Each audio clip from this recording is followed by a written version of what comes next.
जब सरकार ही शराब बेचने लगे तो नैतिकता तो पीछे छूट ही जाती है। लेकिन असली खेल तब शुरू होता है जब इस सिस्टम में घोटाले की बू आने लगती है। तमिलनाडु की सड़कों के हर एक मोड़ पर एक दुकान है जिसका नाम है तस्माक। लेकिन क्या है ये तस्माक? क्या ये सिर्फ शराब बेचने की एक जगह है या करोड़ों की साजिश का अड्डा? तो चलिए जानते हैं इसकी पूरी कहानी को।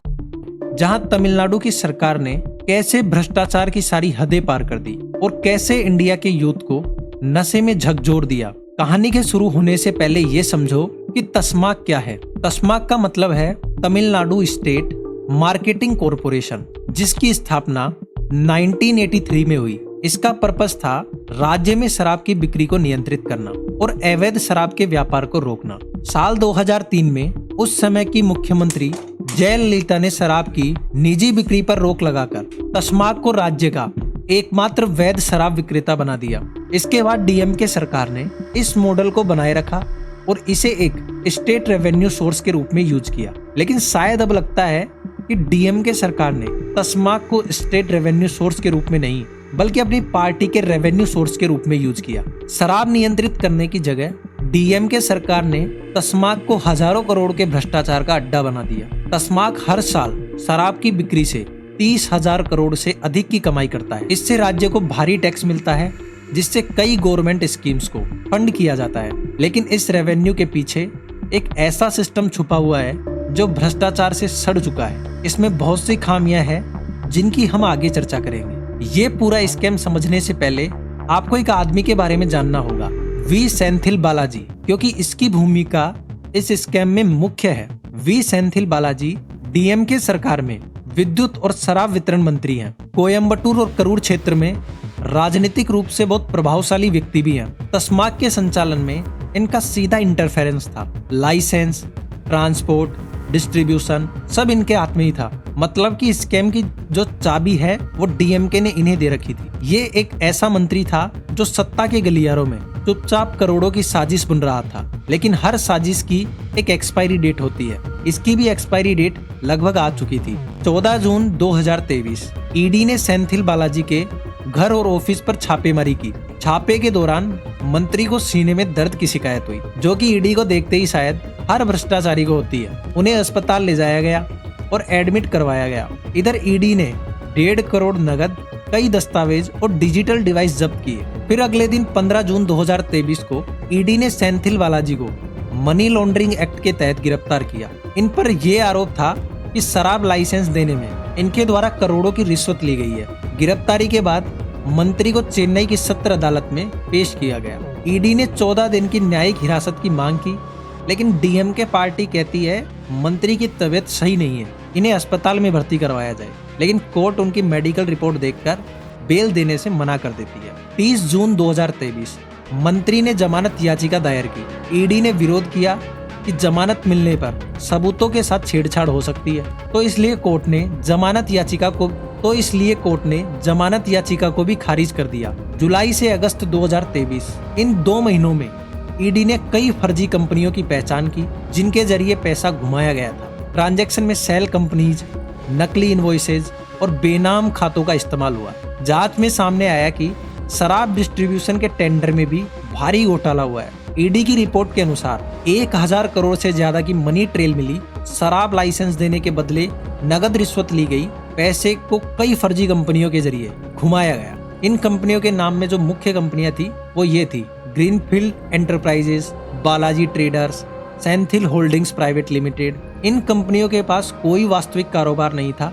बैंक खातों में करोड़ों के ट्रांजैक्शन, लेकिन कोई जीएसटी रिटर्न नहीं। कंपनियां थी लेकिन कारोबार नहीं। ट्रांजैक्शन थे लेकिन कोई इनवॉइस नहीं। ये था सत्ता का वो खेल जहां हर चाल नकली थी। फिर आता है अगस्त 2023। ईडी ने चार्जशीट दाखिल की। कोर्ट ने मंत्री को न्यायिक हिरासत में भेजा, लेकिन फिर भी डीएमके सरकार ने मंत्री को पद से नहीं हटाया। आखिर ऐसा तमिलनाडु सरकार ने क्यों किया? इससे साफ होता है कि उनका भी इस स्कैम में पूरा हाथ था। सितंबर 2023 आता है।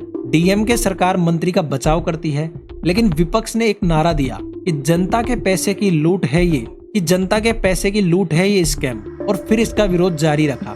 जब मामला कोर्ट में जाता है तो कोर्ट मंत्री की जमानत याचिका को खारिज कर देता है। अब जनता भी सरकार से सवाल पूछने लगती है, लेकिन सरकार जवाब देने से कतराने लगती है। लेकिन लोगों का गुस्सा कहाँ कम होने वाला था। सितंबर से अक्टूबर 2023 विपक्ष ने विधानसभा में मंत्री को हटाने की मांग की, लेकिन डीएमके सरकार ने बचाव करते हुए कहा कि जांच पूरी होने तक कोई कार्रवाई नहीं होगी। जनता में नाराजगी बढ़ी। सोशल मीडिया पर रिमूव सेंथिल ट्रेंड करने लगा। जब सत्ता खुद को निर्दोष साबित करने में लग जाए तो न्याय की प्रक्रिया धीमी हो जाती है, लेकिन जनता की आंखें सब देखती है। इसी तरह हुआ इस केस में। सोशल मीडिया पर तस्माक स्कैम ट्रेंड करने लगा। जनता ने सवाल उठाए, क्या सरकार खुद शराब बेचकर भ्रष्टाचार कर रही है या अकेला मंत्री कर रहा है या पूरा सिस्टम ही इसमें शामिल है। लोगों के ट्रेंड करवाने के बाद मीडिया ने भी इसे महत्व दिया और अब ये पूरा स्कैम पूरी तरह बाहर आ चुका था।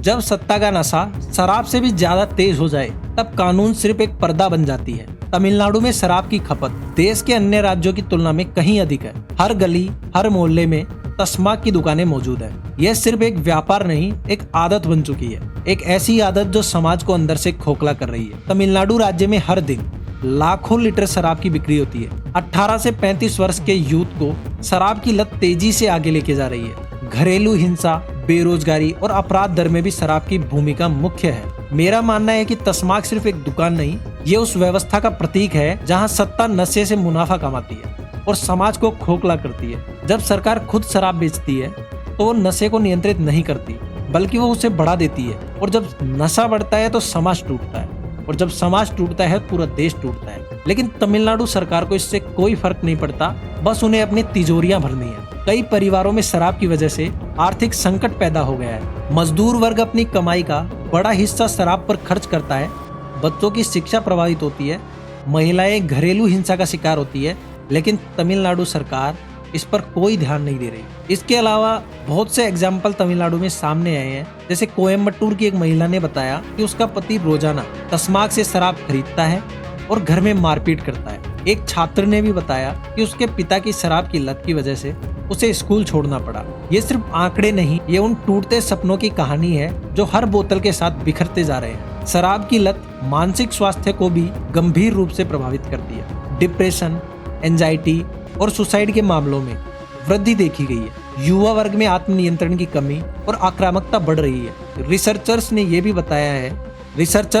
बताया है कि सरकारी शराब बिक्री मॉडल एक नैतिक संकट है।